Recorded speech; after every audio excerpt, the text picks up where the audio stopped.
can pick up his. Well, good afternoon.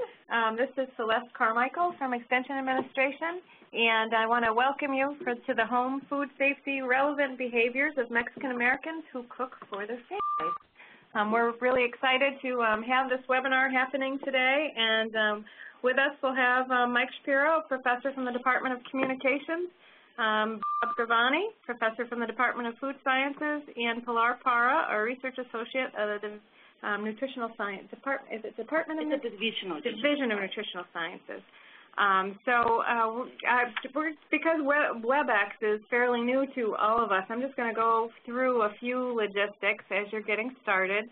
The first thing to know is that right now we have our conference call line in a mode where everybody except for us, hopefully you can hear us okay.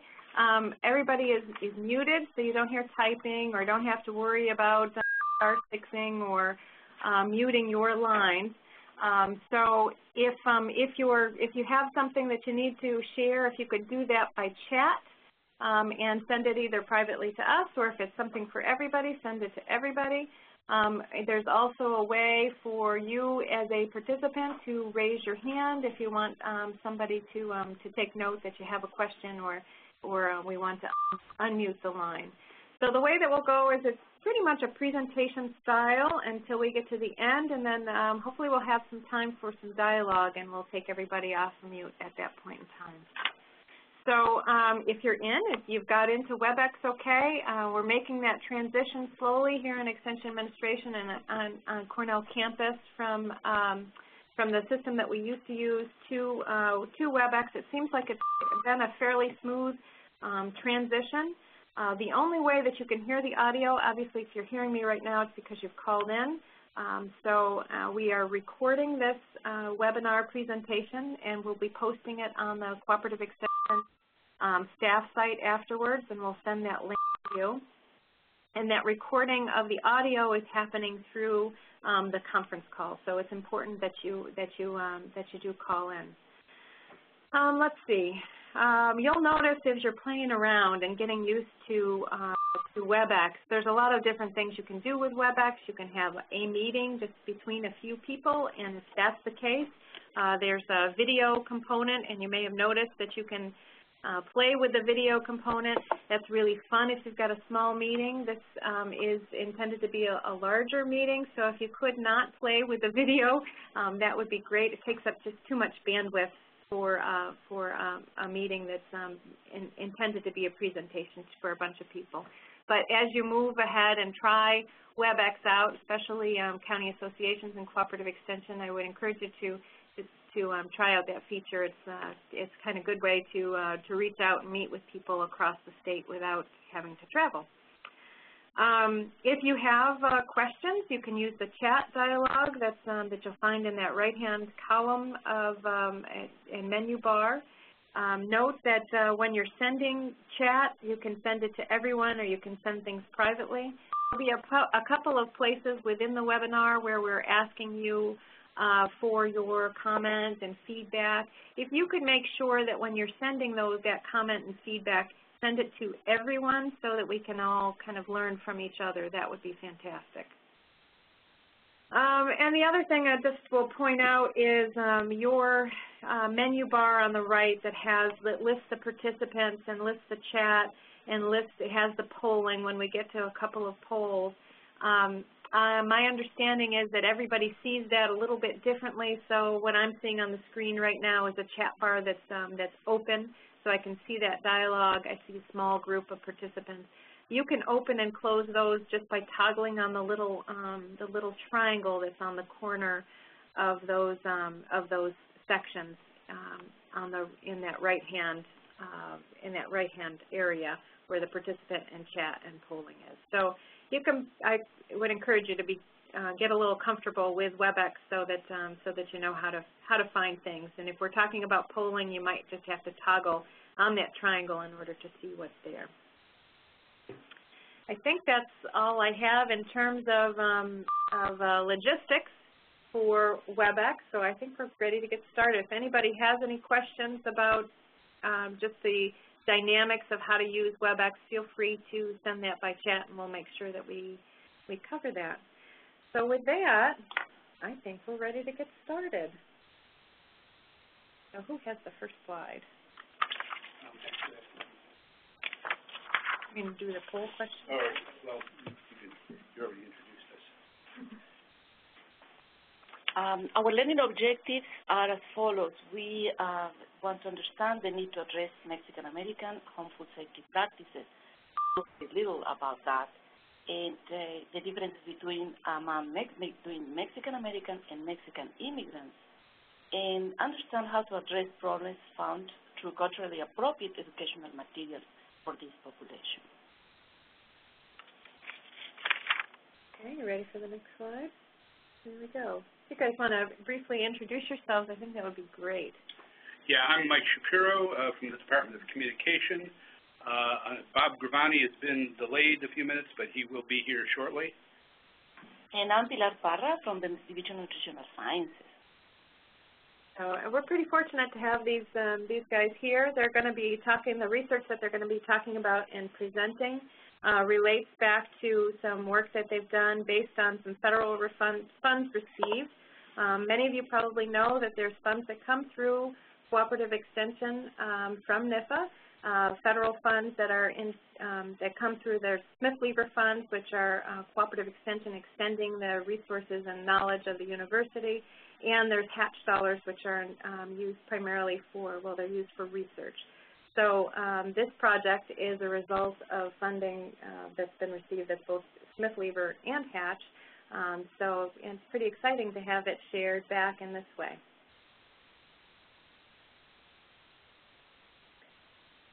All right, so we have a poll question that we're going to start with here. Give me just a second. So we would like to know who are the participants that we have today. And all right, so you should be seeing the participant. You should see a poll up there. There you go. And if you could just take a couple of moments to respond back.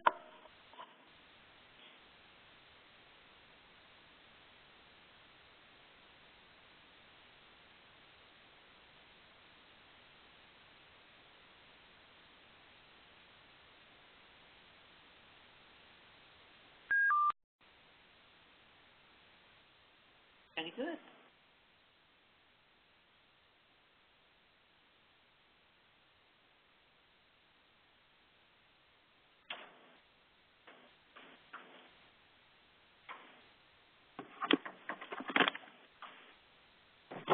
All right, I'm going to close the poll. Looks like we have almost everybody that has responded.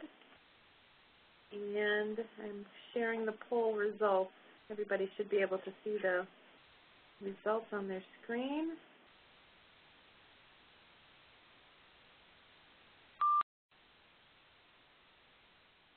About 40% are already working with this population. All right. We would like to take the opportunity to introduce our third member of this webinar. Hi, this is Bob Gravani joining the group here today, and thank you for joining us on this webinar. We look forward to sharing some information with you on this very important topic. All right, and let's just see if anybody shared anything by chat. No? Okay. Well, this is very good. Seems like a lot of people already work with this, with the Mexican American population all over the New York State. And some others are interested in the topic. We just wanted to acknowledge here that we have collaborators, particularly Sam Bradley of Texas, and Haekung Kim, Kay Kim, worked with us as a graduate student, and this research was supported by both Hatch funds and Smith-Lever funds. And we have also undergraduate students working with us, which really opens opportunity for them to get more and more. So let's start. What is our webinar agenda for today? We will look at demographics of Mexican Americans, and we will discuss gaps in knowledge, awareness, and home food safety practices, and we will share with you results and recommendations for education and communication campaigns. Let's go to the demographics. As we know, the last census reported 309 million people in the United States. And one salient issue is that since the census 2000, the Hispanics have become the largest minority population in the United States. But who are these Hispanics?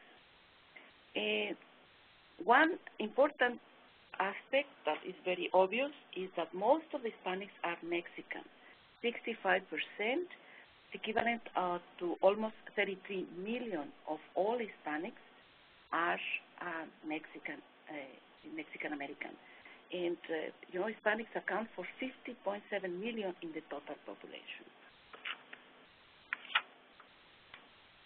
Who are these, the Mexican population? Who are they? What is their profile? Well, a few important things that are relevant for this presentation. This is a young population. Compared to the total population, you can see the difference. They have a higher fertility rate. Furthermore, Mexicans living in the United States are having more children than Mexican women living in Mexico, and that's remarkable. Another two important aspects that we have to take into account for our work with this population is that we have a lower educational attainment than the total population in other groups. And also, more than a third lack English proficiency. They can speak some or little English or no English at all. And this is very important when we have to design applied programs or educational material, etc.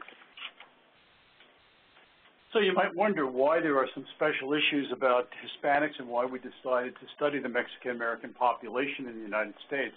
According to some literature, Hispanics appear to certainly have a higher incidence of certain foodborne illnesses, including listeriosis, salmonellosis, and campylobacteriosis. And if we look at the population, Hispanics and other minorities, particularly immigrants, were found to have less food safety knowledge than other Americans. So clearly this is an important component of the population, and we felt that it really needed some more attention, and began to look at some of the issues regarding food safety and home food preparation practices with this subset of our population. So what is it so special about Mexican Americans? Well, certainly there are some worrisome eating practices among Hispanics, especially this group. There have been outbreaks of listeriosis due to the consumption of Mexican-style fresh cheese made from raw milk, and this is an ongoing concern. There was a very, very large outbreak in the mid-'80s that caused the deaths of a lot of Mexican Americans, as well as some spontaneous abortions, et cetera, to young women who were pregnant and consumed these products, and also the consumption of raw milk and raw eggs, which, as many people know, are somewhat risky.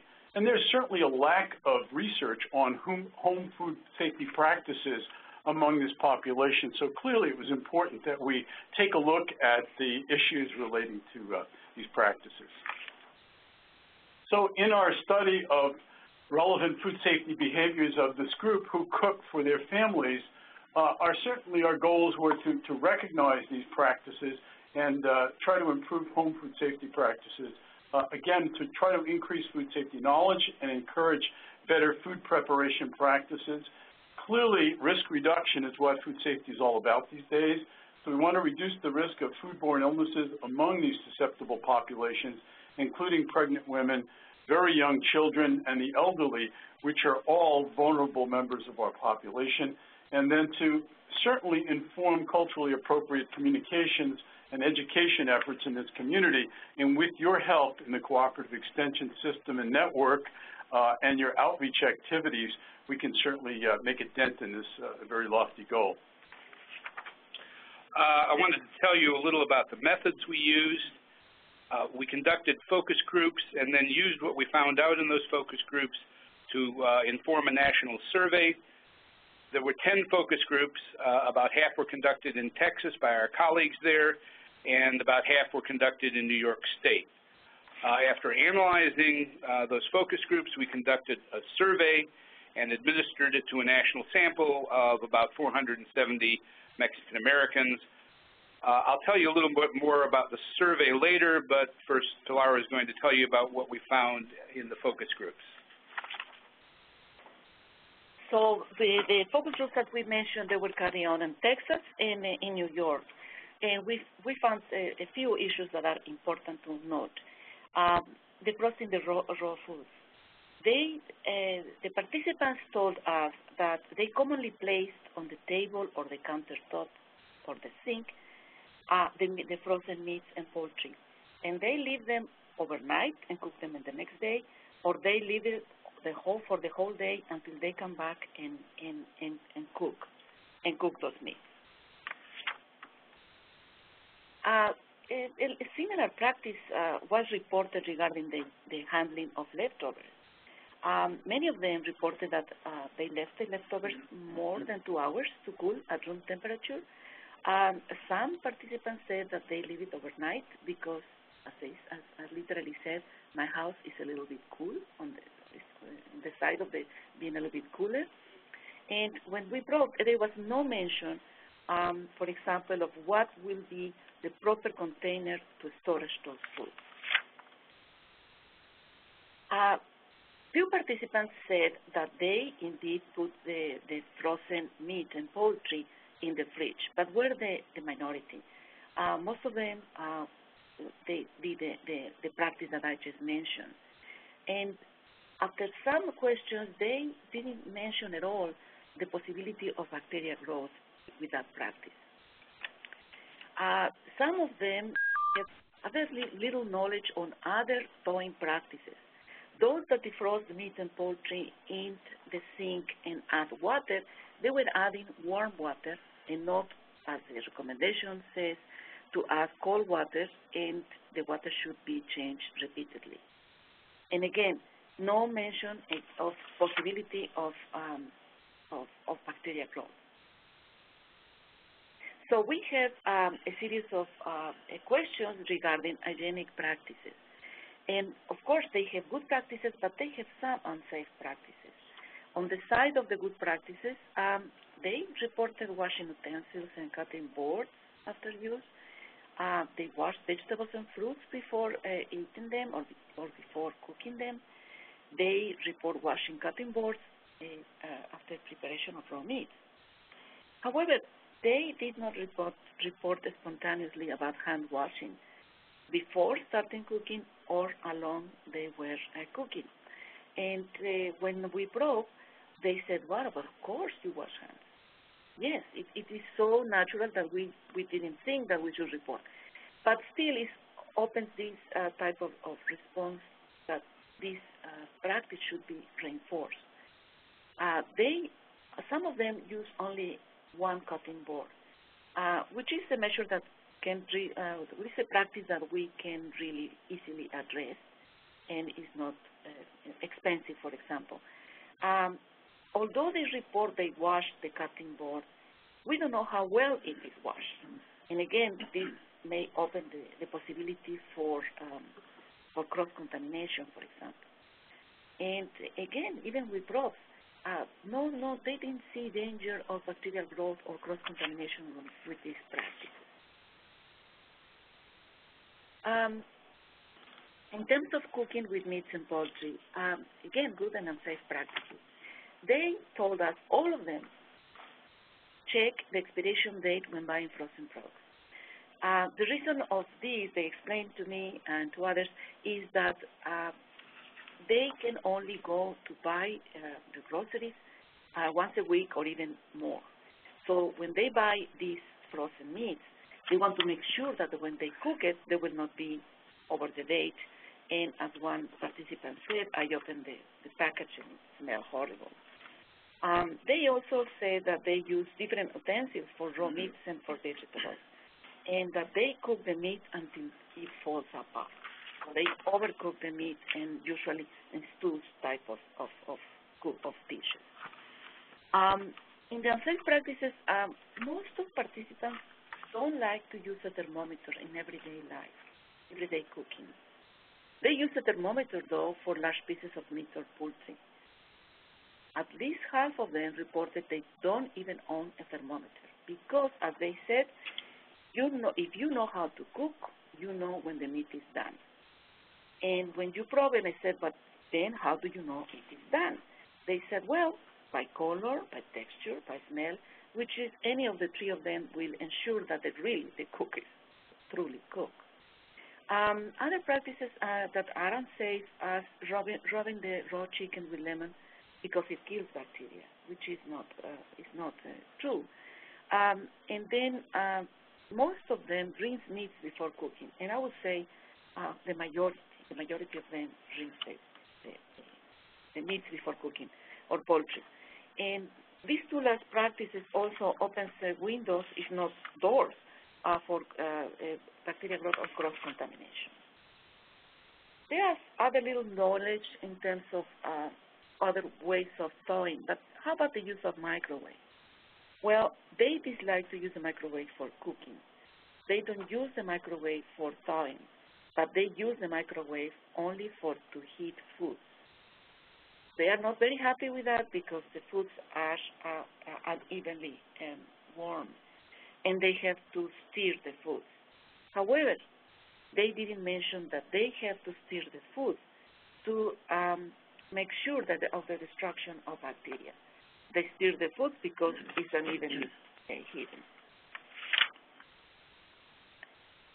We ask about if they know about risk of eating fresh cheese made with raw milk. And Texas, well, all of them said that yes, they do consume fresh cheese. In Texas, they said that they could buy the raw milk fresh cheese because they smuggle it from Mexico, or they buy it from local people that made those cheeses with raw milk. In New York, participants, they cannot find raw milk fresh cheese or raw milk products. Not that they don't like it, but they cannot find them. So they buy those fresh cheeses in the supermarkets, and they are in sealed packages, and they are usually, not usually, but most of it, all the time, they are produced in the United States. Probing, they no mention of risks of consuming products of raw milk, of listeriosis, or the dangers of listeriosis. They didn't know what listeriosis could done to you if you have a contaminated fresh cheese.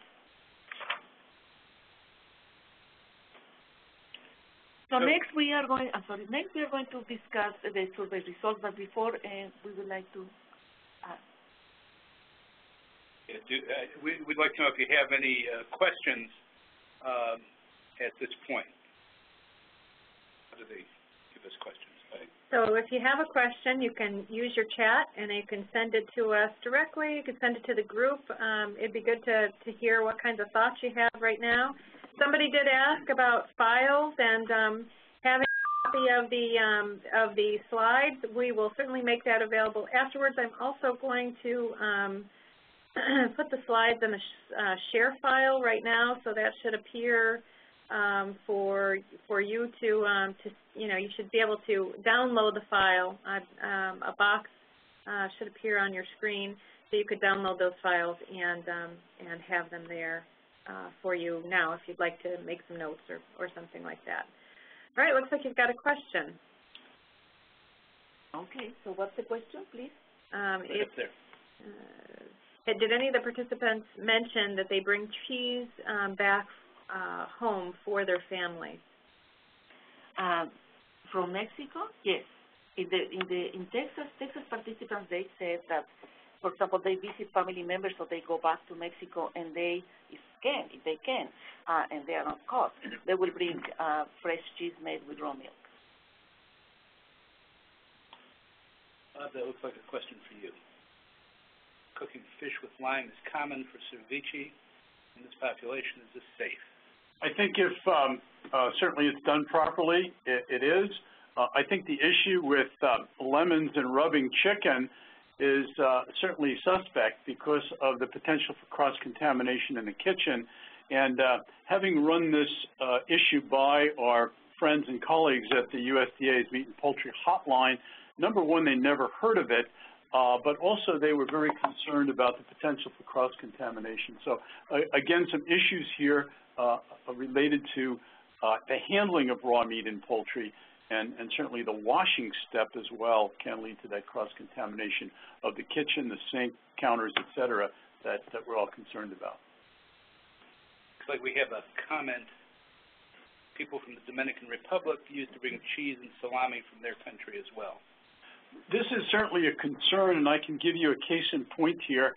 A number of years ago, there was a cholera outbreak in South America. It was fairly substantial, and someone had caught some fish in some of these waters that were contaminated and actually took that fish to relatives in Southern California, and there was a mini cholera outbreak that resulted there.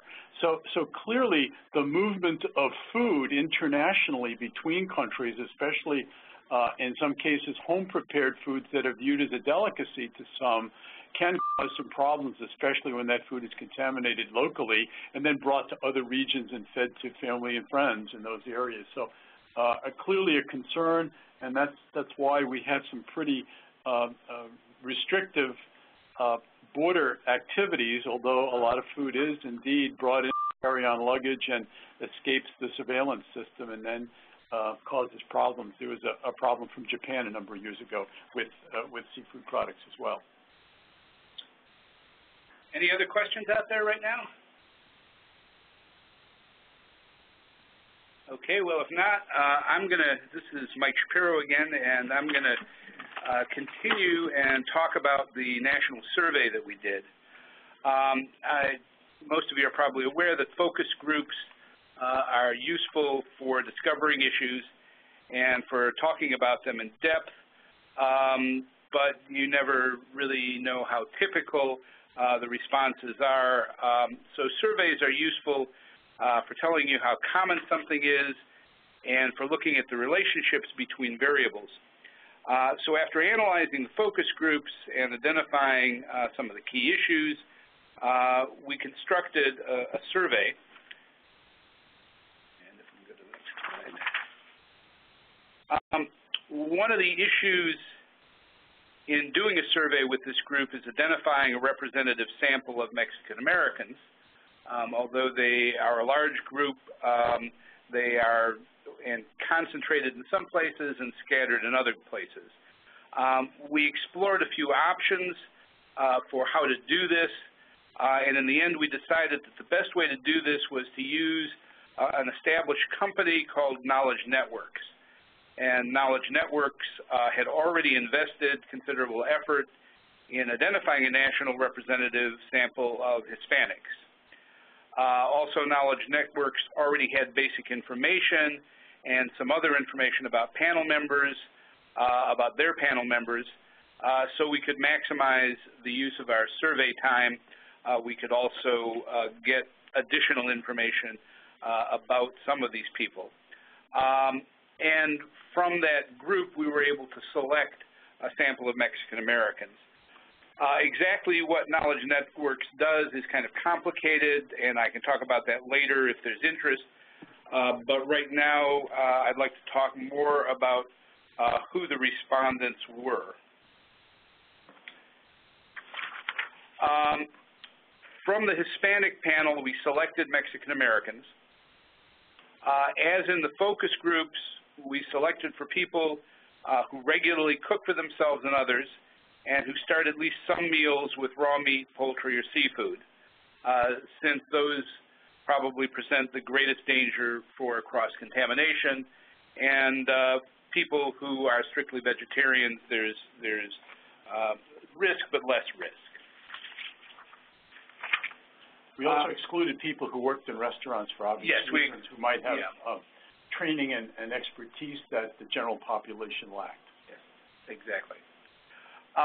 In general, our survey questions fell into three categories: beliefs and perceptions about food safety and home food safety, awareness of risk factors in home food preparation, And also we asked about their home food preparation practices.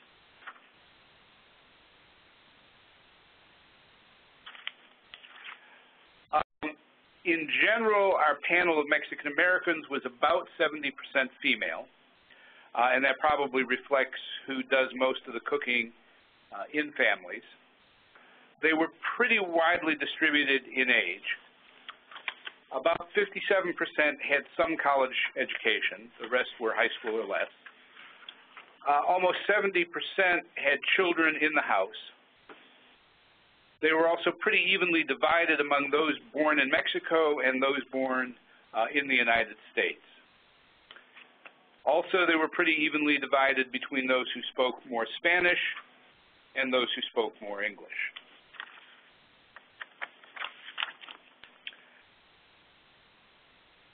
They did believe that hand washing reduces the risk. I suspect this may be a good place to point out that there's lots of research indicating that cooks often report following safe practices more than they actually perform safe practices. This is actually one of those few areas, I suppose, in risk communication and risk areas where people have done studies where they actually look at people's practices, and what you find is that almost nobody does exactly what they're supposed to do or what they know how to do. In general, somewhere around 80% believe that they were safe cooks and that foodborne illness as a result of home food preparation is infrequent and not much of a risk. And this corresponds to things we've found with a more general national population in other work that we've done. Most agreed that safe preparation reduces the risk.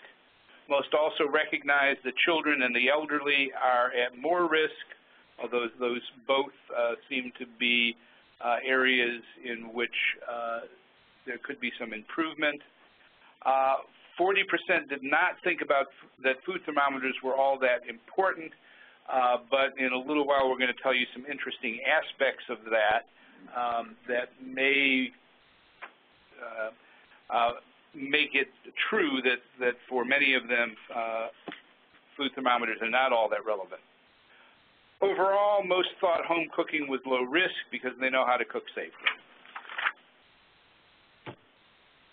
I think this is the one we were supposed to skip, isn't it? This is the difference. We test, yeah, this is logistic regression. No? That's what you got on. Let me just take this. Okay. So we started to look some differences here between the U.S. born and the Mexican born. And you can see, for example, that food poisoning at home is common. There is some difference there. And the importance of use of food thermometer, U.S. born are more likely to say, yes, it's important than the Mexican born. Washing hands is more important, is reported by the U.S. born. And in terms of food manufacturers are doing enough to prevent contamination, the Mexican born have higher trust on the companies that they are doing a good job packing our foods. In terms of specific knowledge, in general, people knew about the risk of salmonella in raw eggs. They knew about cross-contamination when only using one cutting board for both vegetables and raw meats. However, only about 3 in 5 knew that thawing the sink or at room temperature presented a risk of bacterial growth. Next, Bob is going to talk about some of this group's home food safety practices. So let's take a look at thawing raw meats and poultry, chilling and reheating leftovers, as well as washing hands. And these were the results of the Knowledge Network online survey. So let's look at thawing frozen meat and poultry first. About a third of the respondents left packages of frozen meat or poultry on the counter, table, or sink. And I think most people on the call recognize that this allows the food to heat up slowly and allow bacteria that are present to grow and certainly could present an unsafe situation. Raw frozen items were left out for more than 2 hours in 17% of the cases, and over 4 hours or more in 13% of the cases. So I think you could see that certainly here, almost a third were not properly handling thawing of frozen raw meat and poultry. When we look at chilling and reheating leftovers, and this is certainly an issue in the general population as well. Most people don't do an adequate job of chilling and reheating leftovers, but a good practice here was that 2/3 of the respondents reported cooling leftovers outside of the fridge for 2 hours or less. And again, that's certainly within USDA guidelines. We want to get those products into the fridge as quickly as possible afterwards. An unsafe practice that was observed in the study was that 1 in 5 left the food out for more than 2 hours at room temperature, which certainly increases the probability of bacterial growth, and certainly is of concern. If we look at washing hands, and I think Mike did a great job of addressing the issue of reported behavior versus observed behavior, but the perceived risk was that 82% agreed that hand washing certainly reduces the risk of foodborne illness. And that's a good thing. We'd like to see that number higher. But again, the practice was that 75% reported washing hands frequently with soap and water before handling food, and 23% that said that most of the time they washed hands before handling food. So clearly we've got some issues there that we need to work on. And I would say that moving forward, in all aspects of food safety practices at home, hand washing is a very, very important activity that really needs to be stressed in all of our programming. However, regarding hand washing after handling raw foods, this is problematic. 1 in 10 said they only rinse their hands. And again, I think you recognize there that the cause for concern, and others said they used the age-old system of just wiping their hands on either an apron, a towel, a paper towel, or something else, which obviously can lead to cross-contamination of those bacterial organisms that might be present in the raw products. Our friend salmonella and raw eggs issue, when we look at risk awareness, 87% acknowledge that eating raw eggs can cause salmonellosis.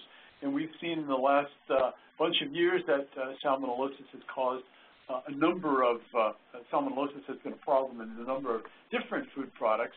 But in practice, 50% reported they consumed eggs with runny yolks. They consumed soft scrambled eggs or homemade frosting made with raw eggs. So while there was risk awareness on one hand, the practice that they reported was really completely different. So again, in our training programs, we need to emphasize that runny eggs, raw cookie dough, products made from raw eggs, present the greater risk than obviously those products that are cooked thoroughly. So let's look at Mexican-style fresh cheese made with raw milk. 73% reported that they'd eaten fresh cheese in the past 12 months. Obviously, it's a very important component of Mexican cuisine and highly regarded in this population. 29% consumed it more than twice a week, so clearly a staple in the diet. 1/4 of the group bought it from Latin or Spanish stores, and 1 in 10 brought it from Mexico. And that goes back to the question that was raised before. There's a certain nostalgia with bringing foods from your homeland because they're perceived as possibly more authentic, et cetera. And obviously this is a concern, especially the way the product has been manufactured, prepared, et cetera. Cheese bought in supermarkets made with pasteurized milk is fine. However, in our border states, raw milk fresh cheese can be bought from Mexico, and that does present a major risk factor. Okay, now we'd like to talk about what this might mean for communicating with Mexican-American home cooks. But before we do that, we'd like you to answer a poll to let us know what you see as priorities in this area. All right. Let's see. There, so you can read it and take a look at it first, and I'm going to pull up the second poll question.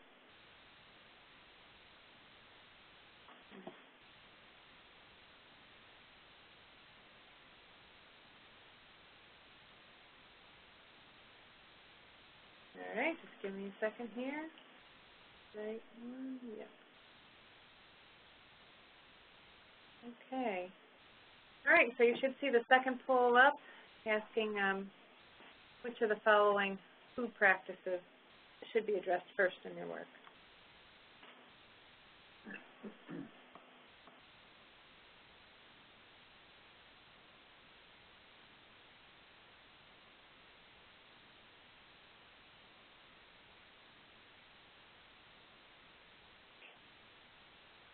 Don't be shy. Please vote. We'd love to hear your thoughts on this one.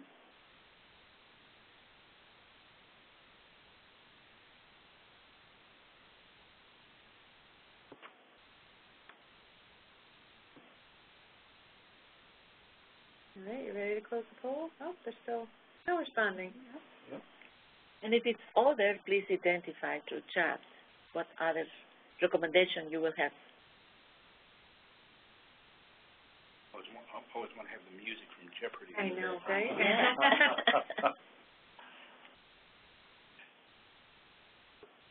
All right, I'm going to close them. Okay. You ready? Yep. Okay, so the big issue for most people seems to be thawing practices, which does correspond to, we certainly found that as a problem. Mm-hmm.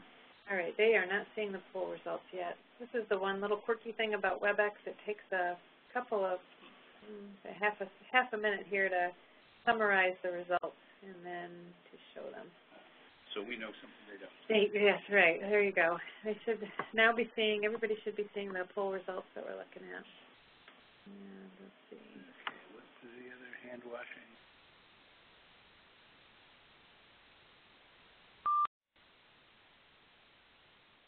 RST?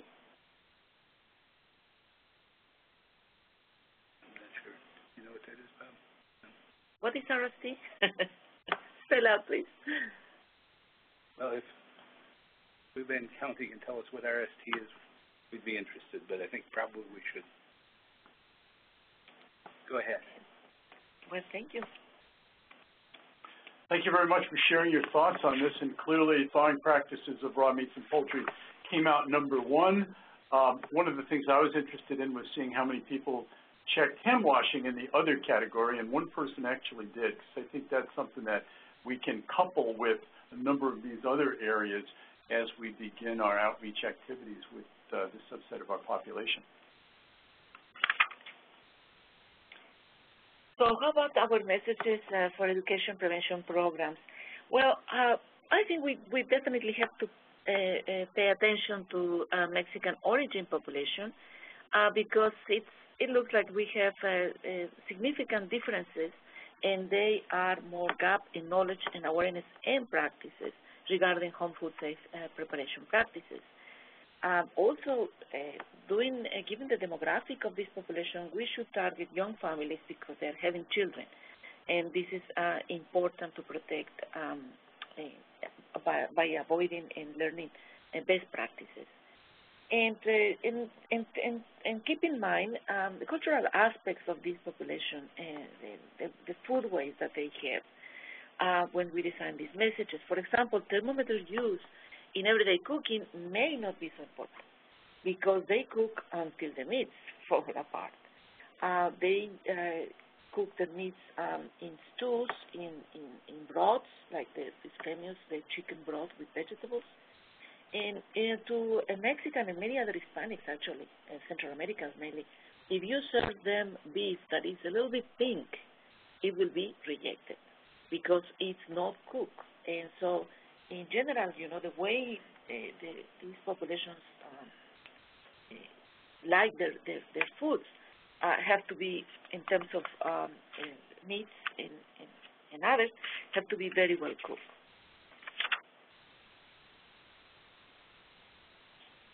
So let's take a look at communication messages and education programs from the terms of a prevention standpoint. I think that we really need to look at designing programs that target specific practices and behaviors that were found problematic. And no surprise to the group on the webinar today, certainly the issues related to thawing, and that's the one that you all identified as the key practice that really needs to be addressed. Good storage practices, where do you store your products, making sure that you have a good rotation system in your fridges and pantry storage areas, your freezers. The issue of cross-contamination, and this one continues to be a concern because of the way people handle products, especially raw meat, poultry, and fish, in their kitchens, and they can, through their maybe careless manipulation, cause cross-contamination of surfaces, of utensils, of pieces of food preparation equipment like cutting boards, et cetera, and then again reinforce the messages of risks regarding raw milk products. And again, I think everybody knows that this is a real controversial issue now with raw milk and raw milk products because many people perceive them as being safe, but recently we've seen some devastating raw milk outbreaks around the country, and really want to call attention to the fact that when disease-causing organisms, pathogens are present, the results can really be very, very problematic, resulting in severe illnesses and even deaths of young people, older people consuming these products. Awareness of salmonella contamination, and this goes back to advice against eating raw or undercooked eggs. I think we've made great strides in the egg industry, but clearly advice is that we cook our eggs thoroughly and we not consume products that have raw eggs in them, and that we promote safe thawing of raw meat and poultry. Also, awareness of listeriosis, especially for pregnant women in border states, certainly discourage the consumption of Mexican-style raw milk, fresh cheeses, and again, these have resulted in some devastating effects when people have consumed them. Another communication piece is to reinforce the hand washing with soap and water. You saw how they self-reported that they just rinse hands, that they wipe hands off, and again, those techniques are not going to reduce microbial contamination of hands, and humans are the single most important transfer mechanism of bacteria from their niches to food and other foods and pieces of equipment. So reinforce the use of different cutting boards and utensils. As many of you know, in food service facilities, they're color-coded, so certain products are only used on certain color cutting boards, so there's a differentiation between the boards and the types of products that are used on them, and that's a good thing. Again, reinforce the use of thermometers when cooking large pieces of meat. This is certainly advocated by the USDA's Meat and Poultry Hotline. We want people to take the guesstimation out of food preparation, especially cooking meat and poultry items, and using thermometers to do that. And, you know, one of the issues that's very important as Mexican immigrants to the United States begin cooking more American style and more younger people come aboard and begin cooking, we need to encourage thermometer use because, as we see from native-born Americans, many of our children don't properly know how to cook foods. And again, if we encourage them to use thermometers, to use good food preparation techniques, we can certainly reduce the risk of foodborne illnesses moving forward. Again, the appropriate use of microwave ovens for reheating and thawing is really important. Turntables and ovens, making sure that products are stirred, allowed to sort of set for a minute or two after they're cooked to allow for heat transfer and more thorough distribution of temperature throughout that particular product. Bob, there's a question. Are you interested in taking it now about foodborne illness and what foodborne illnesses have been most prevalent in this population and from which food or foods? Yes, thanks so much for that question. It turns out we talked about those before. According to some published research, certainly salmonellosis, listeriosis are two of the common foodborne illnesses that have plagued this segment of our population. And think about those products. They could be from raw milk cheeses. Certainly listeria has been an issue with these foods in the Mexican-American population. Salmonellosis, organism that is found in a lot of raw foods of animal origin, and again, either through cross-contamination or through improper cooking, we can certainly spread that particular organism throughout the kitchen and to other foods. Campylobacteriosis is an illness caused by Campylobacter jejuni. It's an organism that is frequently found in raw poultry. So if you think about where these organisms reside, where their reservoir is, if you will, and you think about how they can cause foodborne illnesses, it's certainly usually through cross-contamination, improper cooking techniques, or the consumption of clearly like raw milk cheeses or raw milk to these populations. So great question. Thank you for that. So I think one of the things we need to do is reinforce really good practices with supplemental information. One of the things we learned in the study was that some people mix Clorox with soapy water. And what that does is essentially reduces the effectiveness of the hypochlorite, which is what Clorox is. So if people want to use a sanitizing solution after they wash a particular utensil or items that they've used in food preparation, they can use a tablespoon of unscented bleach to a gallon of water and use that as a very effective sanitizing solution. We certainly want to discourage practices that are not necessarily harmful, but that can be a source of contamination. And I think Pilar did a nice job of describing this before. We don't advocate washing meats before cooking. Remove it from the package, prepare it for cooking by putting it in the pan, the pot, whatever the item is that you're preparing that food in, and not washing it, because what will happen then, if pathogens are present, they're going to be spread around the sink, perhaps the countertops, et cetera, and result in some cross-contamination possibilities. The other issue was, we learned from this study that some people rub chicken with lemon, and certainly that opens up the possibility for cross-contamination again. We recognize that some people make lemon chicken, and the USDA, Meat and Poultry Hotline colleagues of ours, identified this practice, which is a quality and organoleptic sensory type situation where people like that very nice lemony flavor. But in terms of, really killing organisms, I think there's more possibilities with cross-contamination than it's going to result from just rubbing it with chicken. We have a question there. It's the same question I asked you the other day.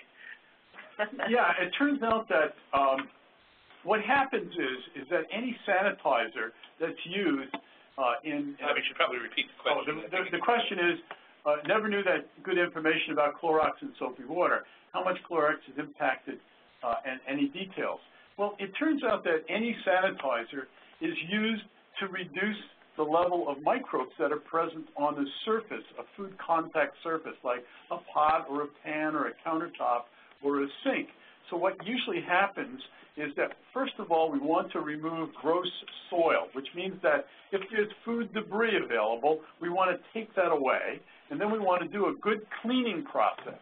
And the cleaning process will reduce the level of soil and make the bacteria that are present sort of more vulnerable to the sanitizing solution, which is used next. So it's sort of wash, rinse, and sanitize.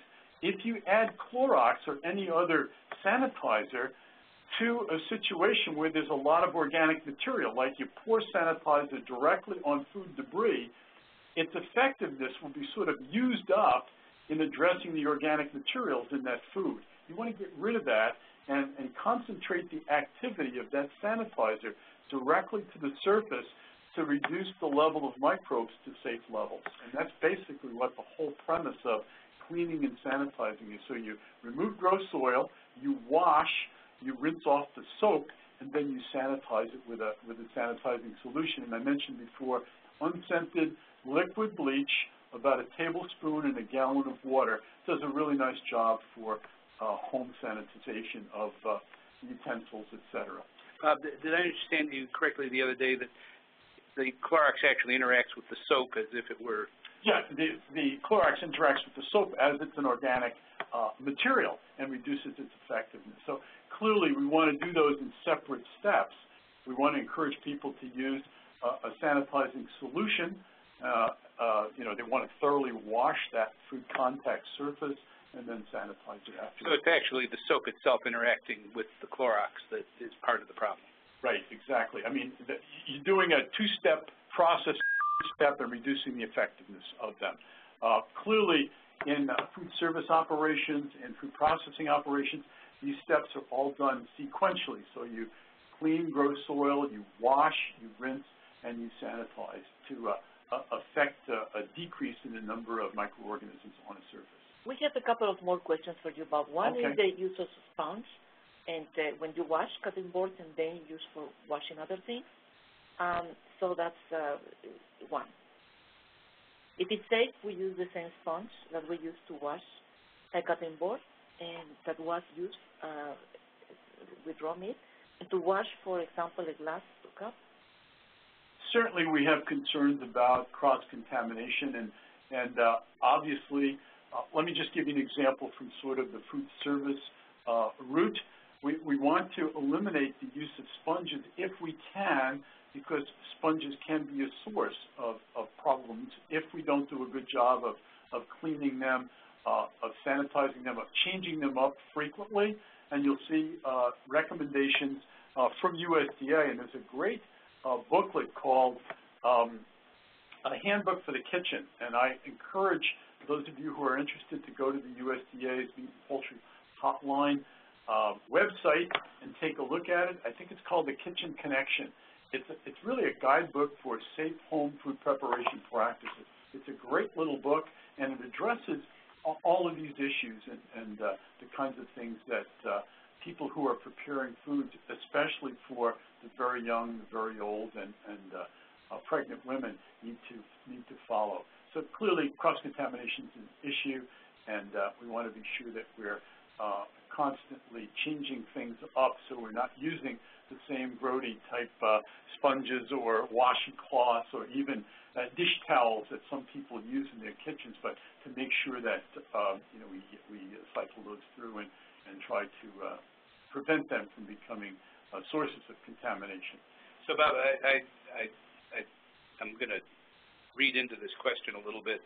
So if I'm cutting chicken on a cutting board and then I, typically, if I'm being conscientious, I would then take it to the sink. Correct. And probably wash it with whatever sponge is there. Is there one possibility, of course, is to make sure that sponge is clean and sterile, but is there something else I could do to make sure I got that cutting board clean? Right. What I might do initially is to use a disposable paper towel, use that to wipe off the gross soil, and to then use a good amount of soap and clean that board thoroughly, and then use a bleach solution, like I mentioned a moment ago, as a sanitizer to provide an extra level of bacterial reduction for that particular item. What is your recommendation to wash the sponge? Because it seems like there's a couple of questions related to that. Yeah, I think there's a couple of things, and there's some good recommendations that USDA has. I know some people who put them in the dishwasher periodically. I also know people who microwave them in their microwave ovens. Good suggestions. Again, I think there's a number of folks who would advise against using sponges just because if they're not changed frequently or not cleaned properly, they can become a source of concern. And one last question regarding bacteria, Bob. That's for you. Okay. How about the bacteria in cantaloupes or mangoes? Use salt? Well, if you look at the recommendations that are out there now, if soap is used improperly, you can cause more problems with that than you're trying to solve.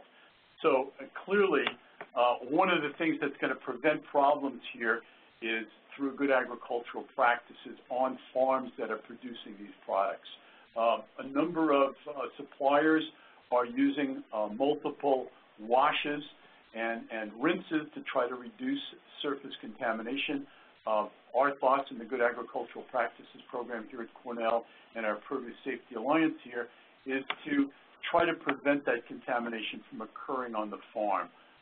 We can go into details about certainly the cantaloupe outbreak and how that was caused. It was basically a contaminated piece of equipment that was retrofitted from another commodity to cantaloupes. and it was not easily cleanable. The organisms probably were initially on the surface of the cantaloupe, contaminated the felt drying materials in this washer-dryer type of piece of equipment, and then contaminated subsequent cantaloupe. So I would advise against using soap. I would certainly use a vegetable scrub brush. I'd use cool water to thoroughly clean the surface of that cantaloupe or those mangoes. And be very careful about how those are peeled or cut, because right now the contamination occurs on the surface, and with a dirty knife, we can then transfer those organisms from the surface to the interior flesh, and clearly that's where the cause for concern arises. I think you must have touched on some hot buttons because you got lots of good questions coming. One of the things that we can do, Bob, is the link to the resource that you were talking about, right where we post this webinar. Absolutely. That might make it more helpful. Yeah, we can do that. Some people certainly use some of these vegetable washes that are on the market, and some people, efficacy studies have shown that some of them are as good as using cool tap water and then drying that product with a paper towel. But I would, if you look at netted melons like cantaloupe, you recognize that the surface is extremely rough, and you could very easily see how some of these microorganisms could attach to that surface, and then obviously when you cut those, you have an issue. And as I think everybody recognizes, the Listeria in cantaloupe outbreak was the first time that Listeria has been incriminated in a whole organic cantaloupe outbreak.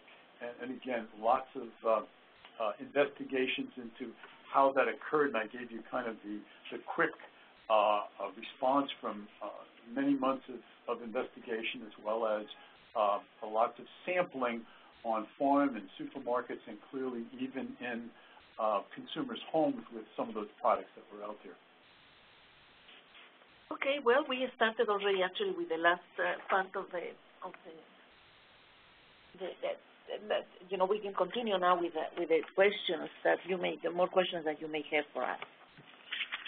So the next question here, Bob, is please comment on washing produce, and in particular soaking while washing.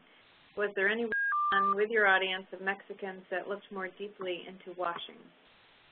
No, not in this case.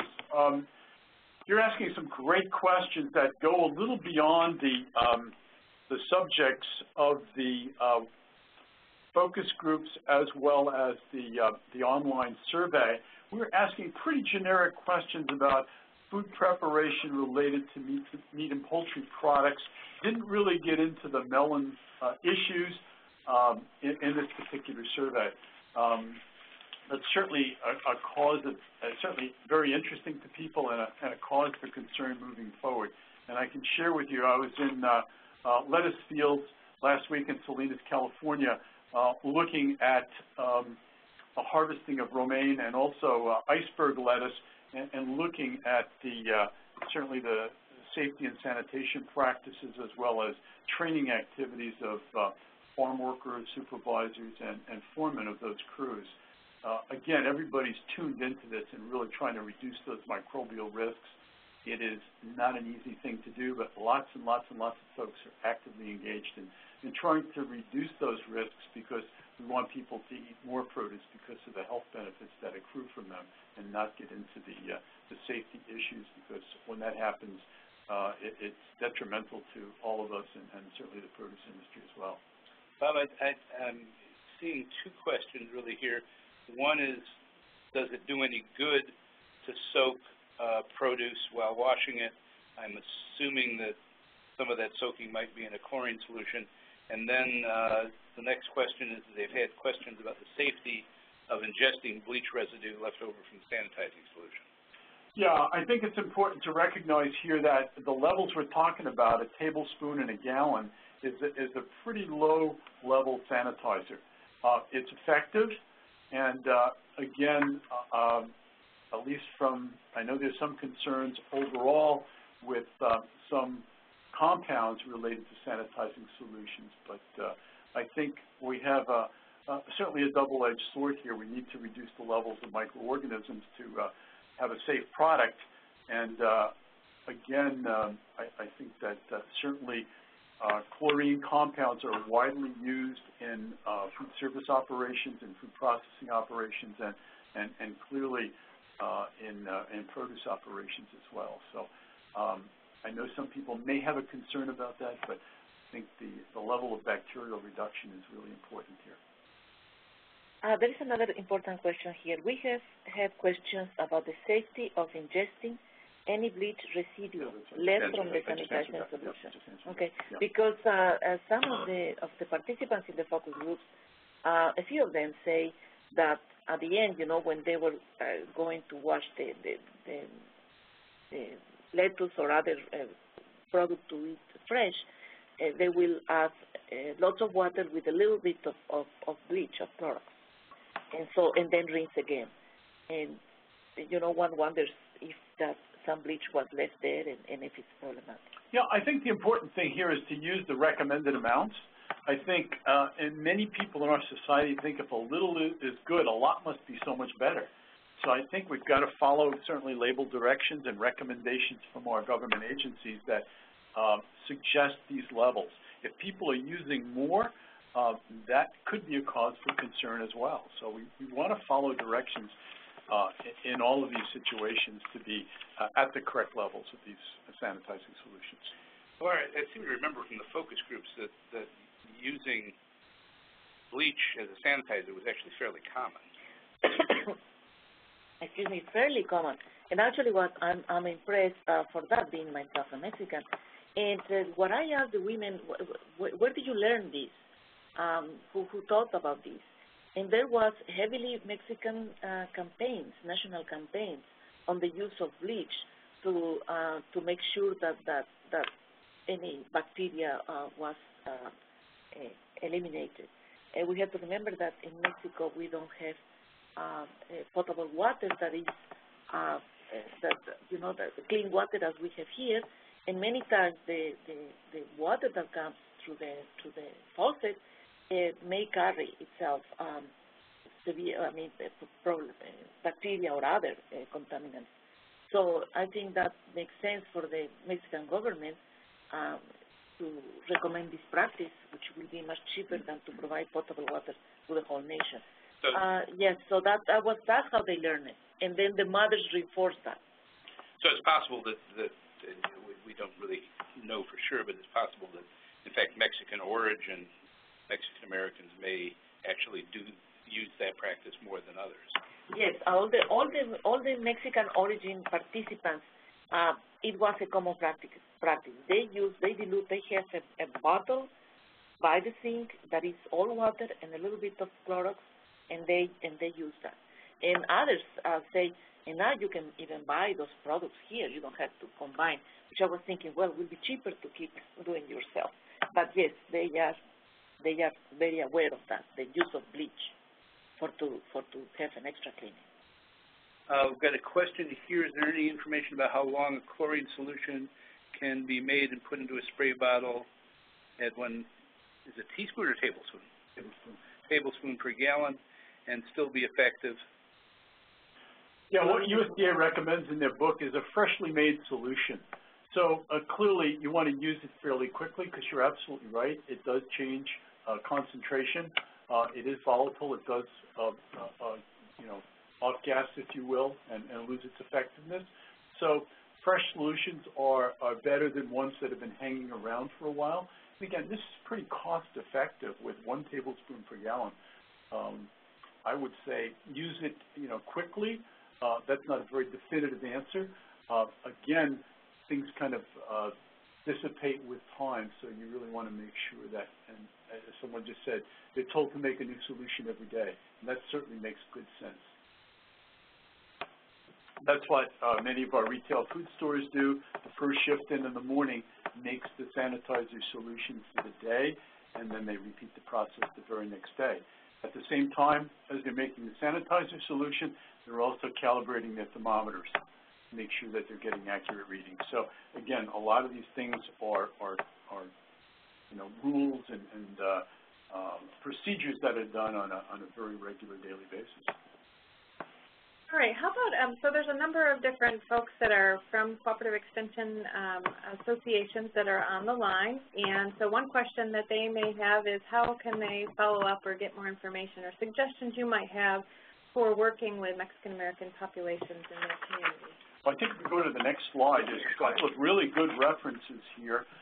One is the Fight Back campaign, which has a number of Spanish resources in Spanish. The USDA Meat and Poultry Hotline is a tremendous resource. They have not only very good Spanish materials, but there's a wealth of information for all segments of the population, especially areas relating to what to do during power outages, storms, flooding situations. It's a great resource, and I can't impress upon people enough to go check that out, download some of that information before a problem occurs, especially, you know, with our severe weather that we've been having in the last several years. This is a really good resource because we continue, as you do, to get calls from consumers saying, well, what do I do when the power goes off, and what recompense do I have with my food, and what can I do? And here's a terrific checklist of you know, action strategies that need to occur. Also, from an outreach point of view, maybe using this information from this national study and from the focus groups that Pilar and Sam did in Texas to energize this group into thinking more about the kinds of things they do in their homes. And I think every once in a while, all of us could use a little bit of a refresher on what the current thinking is on safe food preparation practices, because clearly home foodborne illnesses are a cause for concern. And what was the figure, Mike? About 17% or so of foodborne outbreaks? CDC, their best estimate is at about 20%. Yeah, 17 to 20% of foodborne outbreaks occur in the home. So, you know, you could argue that we still have issues in our own homes that cause illnesses that we can fairly easily take care of, and we should. And this is a great area for cooperative extension educators to engage their constituents and utilize some of the resources that are out there to share this with them. I'd also mention that for those of you who want to see some of the details of this, we are working on at least one journal article that we hope will be available in the near future.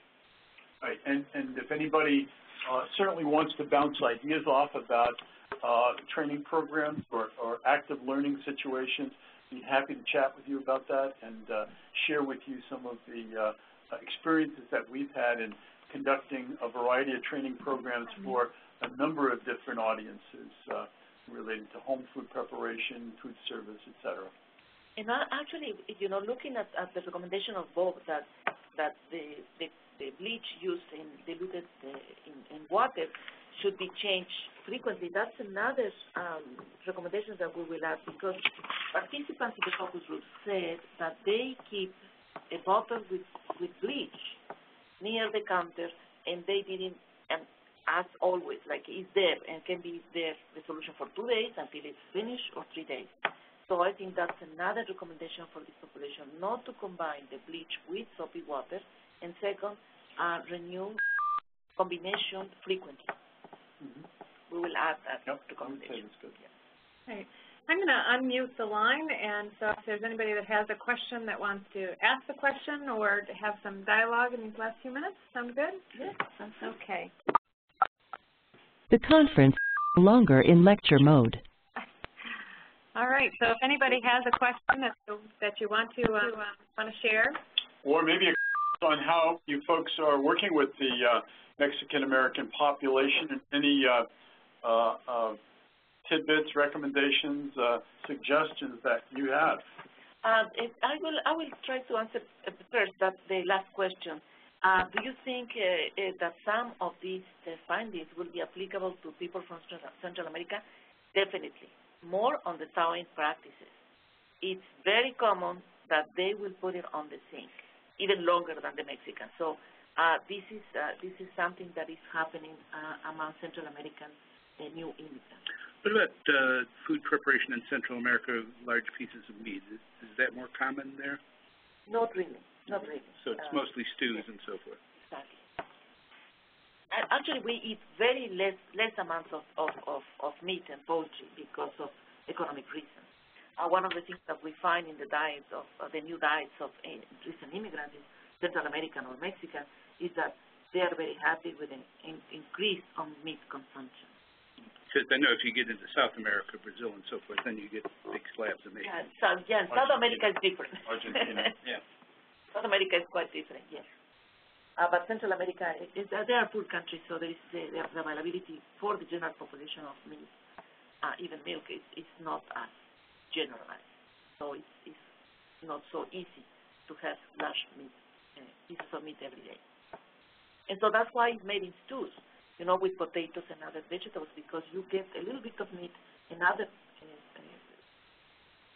foods, and which is actually healthy-wise is better, right? That's the recommendation of the part of nutrition. Right.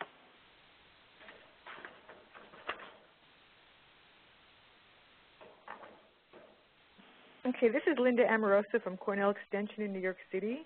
I just wanted to know if there was any conversation in any of your groups about, well, the increasingly we see from especially Spanish background countries, where you have vendors in the street who are selling things that they make at home, that they could be enchiladas, tacos, mangoes cut up in a bag. And vendors are just people right out of their kitchens. If that was talked about, if anyone was concerned about that, if, it's always comforting to buy something from home. I was wondering if that topic came out. Linda, just an aside, a number of years ago, I worked with the New York Times and actually did a study of street vendors in New York City. And it appeared in a Sunday issue of the Times in one of the, not the first section, but one of the subsections of the paper. And basically what we found was some pretty deplorable conditions and a lot of product out of temperature and undercooked.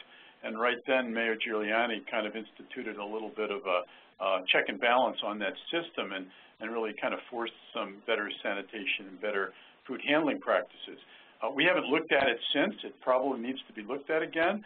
But certainly the levels of sanitation where some of these products are prepared, and I actually went to a couple of the staging areas where these push carts originated from, and we don't have time to talk about all that now, but I can tell you what, to summarize it, they were less than pristine conditions and pretty deplorable. So I think when we all think about local foods and street foods, we need to be sure that those products are cooked thoroughly.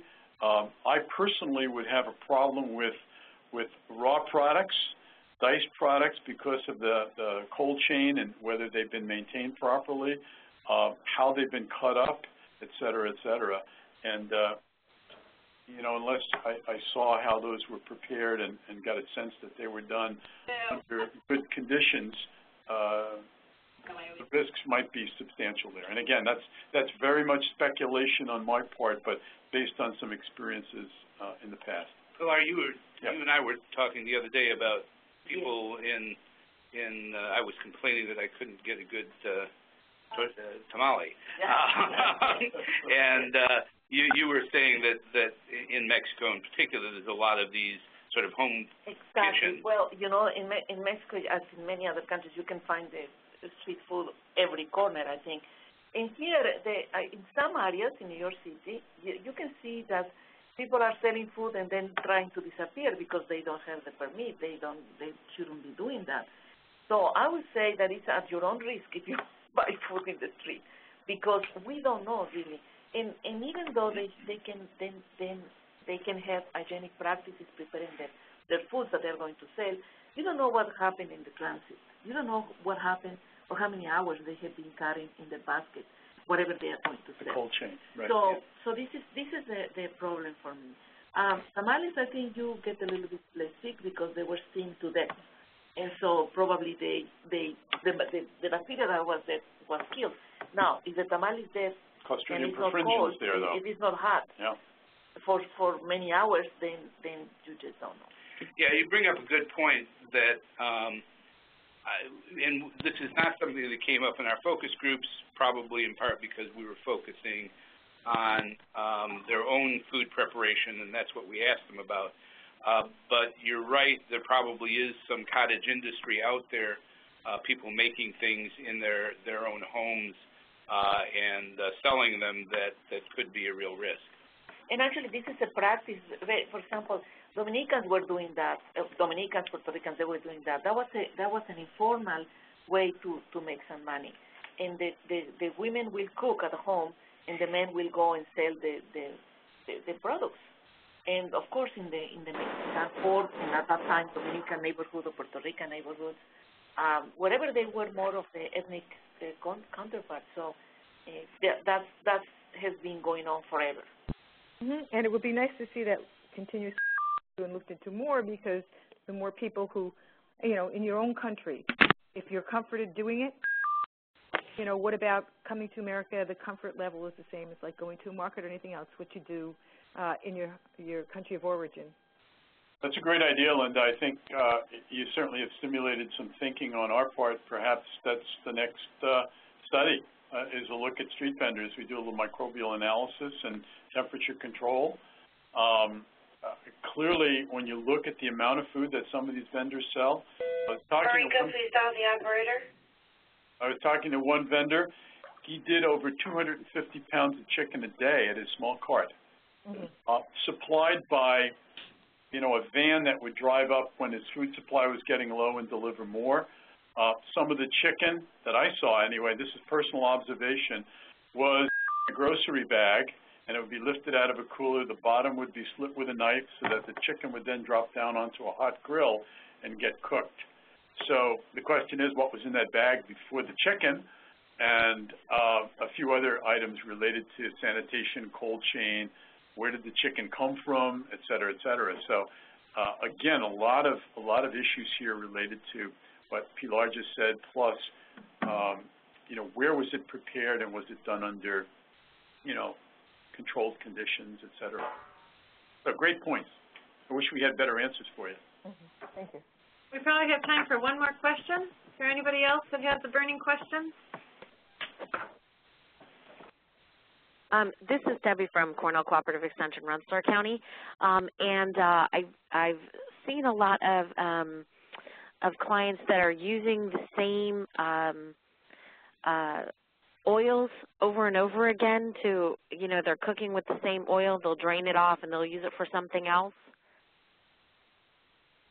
What generally happens there is when you get food particles, fines from the sort of frying process, that tends to accelerate the oxidation of those oils. So you're going to get some off flavors that are going to occur after a while, and some rancidity occurs. So I think it's important to change those oils out pretty frequently. And again, that's the rule of thumb in food service as well. You fry something, you're bound to have some of that batter and breading come off, and those pieces of food act as accelerants to the oxidation process and cause oxidative rancidity. So you've got some pretty interesting odors, flavors, and tastes that occur. Is it actually a food safety risk? I think it's more of a quality issue at this point in time, because remember, the oil is being heated to pretty high temperatures, and no self-respecting bacteria is going to survive that process. It could be cross-contaminated later on after it comes out and cools, but clearly that process will destroy organisms. But it's more of a quality issue with the oils, in my opinion. Okay. Good question, though. Great. Do you guys have anything that you'd like to share before we close out? Well, I'd just like to say thank you to everybody for taking time this afternoon to be part of this. This is a very interesting study, and it was a true collaboration between nutrition, food science, communication, and a great collaboration. And we hope to do additional studies in similar arenas to, again, pass along information that might be useful to all of you who are on the cutting edge and the firing line, really dealing with constituents throughout the state and doing a great job at it as well. So thanks so much for all you do. Keep up the good work. In any way we can support your activities, provide a backstop, provide references, suggestions, et cetera, I, for one, would be happy to, assist you in any way I can. Also, to a certain extent, and we will be happy, at least on my part, to go and present some of the results, or if you need a person there and you have a larger audience that you think will benefit on this information. Thank you very much, and thank you for joining us today. Thanks, Mike and Bob and Pilar for being here. We'll post the recording of this webinar in probably a couple of days, and send a note out to everybody who registered. So thanks, everybody. Thanks, guys. Appreciate it. Hey, I have one question here. Wow.